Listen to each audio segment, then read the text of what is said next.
Jim Heskett fell in love with writing at the age of 14 with a copy of Stephen King's The Shining.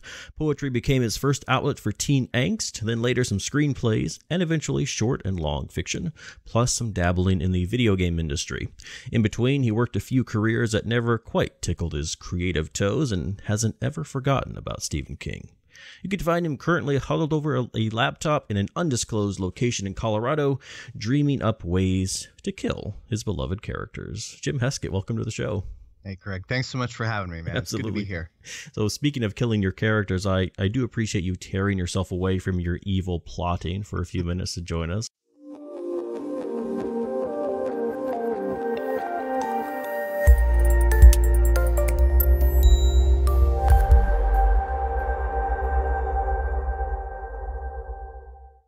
So which do you enjoy more, getting your characters into trouble or finding ways to get them out of trouble?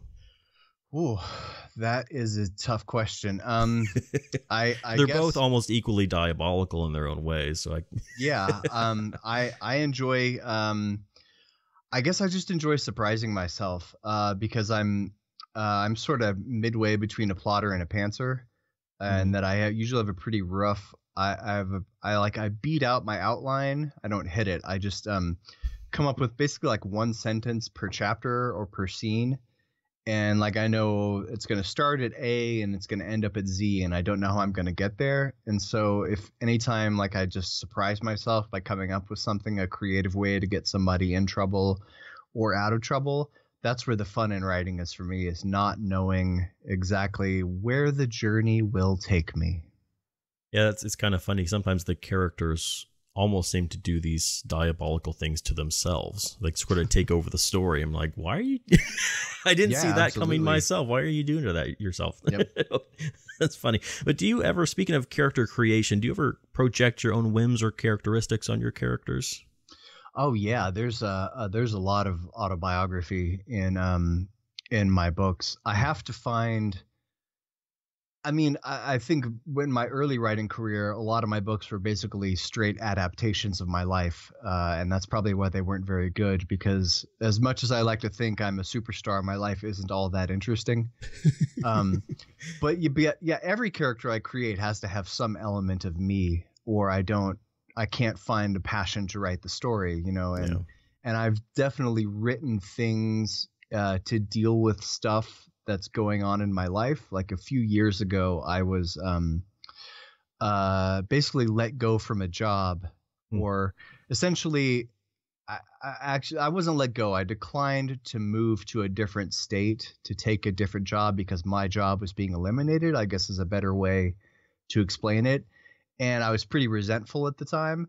And so I wrote a series of books where a guy is about to lose his job. His wife is 7 months pregnant, and it turns out the company is evil, and he gets involved in this big conspiracy where he has to unmask the company and becomes a whistleblower. And that was basically, that whole book series was all born out of a resentment I had against this company that was letting me go while my wife was pregnant. Whatever works to get the words on paper, I suppose. Yeah, I guess so. So speaking of series, do you always write in series, or do you have some standalones as well? My first novel was a standalone. It was just a standalone mystery. But mostly since then, I've written a couple of one-off things. Like I wrote a novel or a novella with Jay Thorne in his American Demon Hunters series. That was just for fun. I mean, horror is not even really my genre, but generally, yeah, I've got my Micah Reed series, my Lane Parrish series, and I've written a couple of dystopian trilogies. So I'm kind of disjointed and chaotic and all over the map. But yeah, mostly series. Okay. Well, talking about when you mentioned your first book being a standalone, how did publishing that first book change your writing process? Well, I guess that was sort of the beginning of the modern Jim Heskett writing process, as I like to call it. That's trademarked, by the way. Well, it was the third book I wrote. The first two books I wrote were terrible. And I spent probably 3 years writing those first two books. And then by the time I wrote this third book, the one I did publish, which I believe is not terrible. It's probably not the best thing I've written, but I thought then and I think now it was of publishable quality. Mm-hmm. But the big difference was then I was still seeking a traditional publishing contract. Mm-hmm. And so I wrote that book, and but by that time I'd gotten enough rejections from agents that I was really getting fed up with the process, and I was thinking, I can self-publish this tomorrow and have it in people's hands Right. on that day, or I can keep on chasing traditional publishing, and it might be years, if this book ever sees the light. So how has it changed my writing process? Well, it's enabled me to not have to delay gratification. I guess it's one way that this is probably the best way to answer that question, because I am not a patient person. Right. Yeah, it's so interesting the last few years, the explosion of indie publishing. And I do say indie publishing because I think there is a line of demarcation between self-publishing and indie publishing. I mean, there's some overlap as well, but there are also some stark differences. So it's interesting. It's definitely works out well for people who, like you, and I would put myself in this camp, who just don't want to wait that long. But also, you don't want to wait that long with no guarantee. Like you could wait for years and years and years, as you mentioned, and then never it not work out. And then all this time, if you had it in you to go do it yourself, you could have. So. Yeah, and somewhere around like 2014 or 2015, self-publishing no longer was a dirty, shameful thing that you had to hide from your friends. It's pretty much mainstream and out in the open now, where we see indie authors winning major awards, and like, what is it, the Dragon or Nebula? I don't know. There's lots of indie authors up for awards, and that's the kind of recognition that I think our subset of the industry needs to legitimize it. When I go browse Amazon now, a lot of times I don't even know if a book is indie or traditional published, and I don't really care if it's got a good cover and it has an interesting sounding book description. I'll download it and read it. And sometimes I have found out later, because that a book I read was from an indie author because that person is friends with a friend of mine, and I'm like, I had no idea. It also works, for people who don't necessarily need that. I don't know what you want to say, like justification from a mainstream publisher or an agent to tell them it's good. Some people, I think, have that legitimate stamp on them, but for a lot of us, that doesn't mean as much. Although we do seek it in other ways, getting reviews and whatnot. So, do you read your own reviews? Not nearly as much as I used to. Yeah. I mean, my first few books, I was there laughing and crying along with every review that came out, Right. and every 1 star I was like, oh God, what's wrong with me? And every 5 star was like, yes, they appreciate my genius. But I do still occasionally read them because it's good to get feedback, I think. But I don't refresh the page waiting for them to come in anymore. And I certainly don't go on Goodreads because that's a wretched hive of scum and villainy. And I don't venture forth onto Goodreads ever to read the reviews.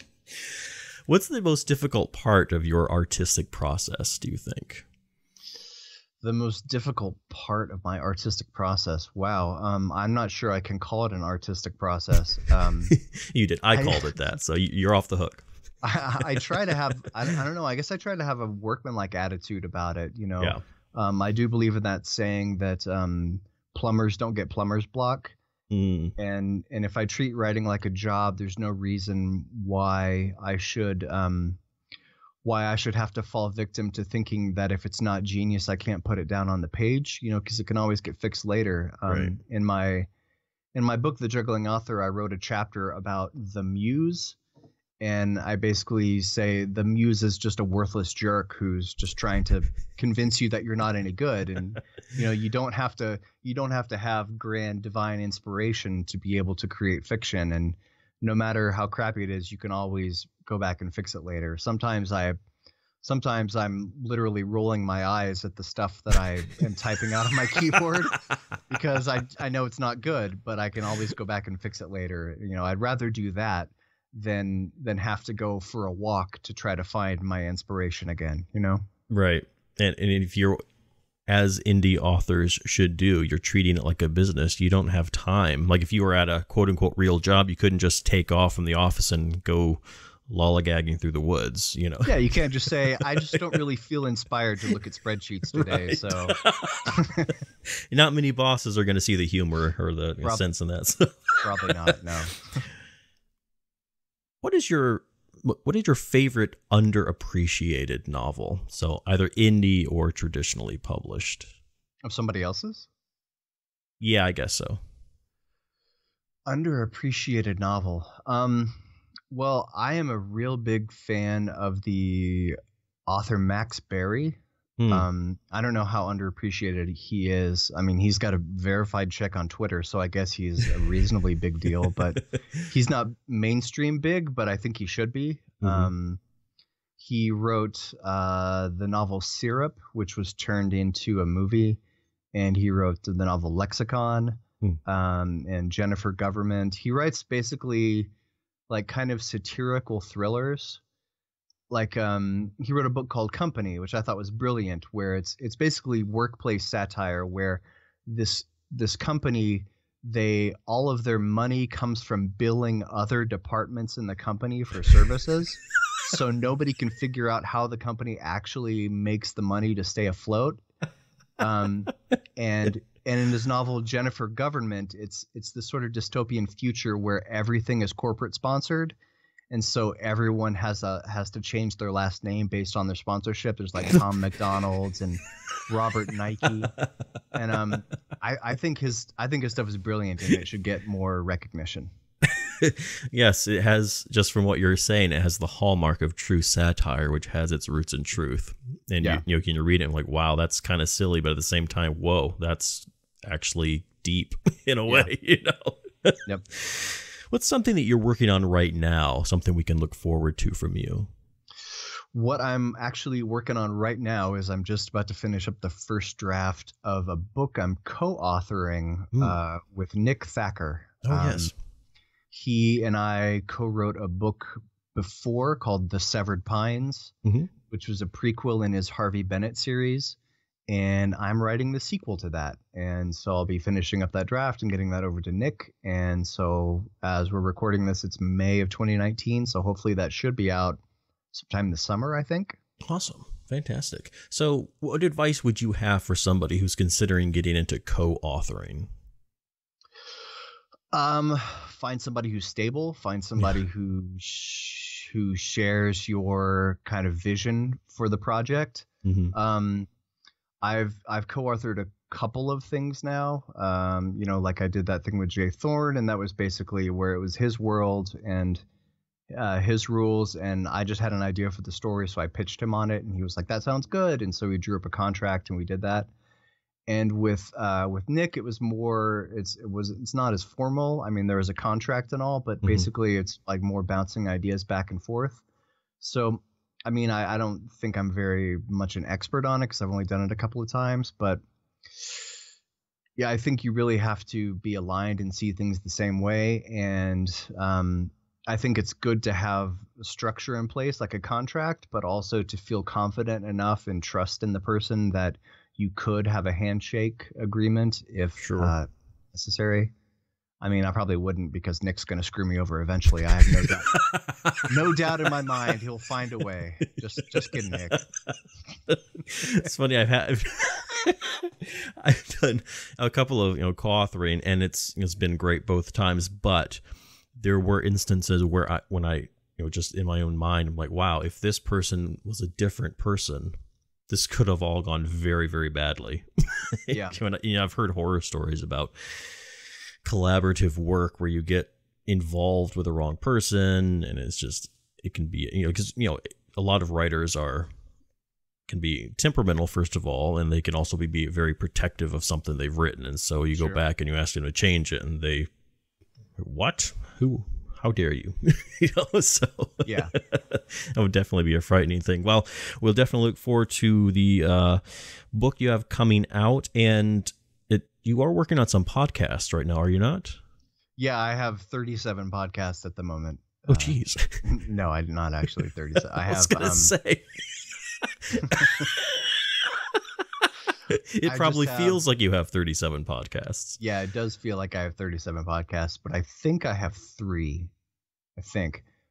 Yeah, so there's the Thriller Fiction podcast, which is historically it's been a seasonal podcast where I've mostly just been reading bits of my own fiction. Like I read a novella that I have that's not for sale. I read that on the podcast, and that one is going to be morphing into something else, which I'll talk about in a second. But so my second podcast is called the Juggling Author Podcast, and that's nonfiction.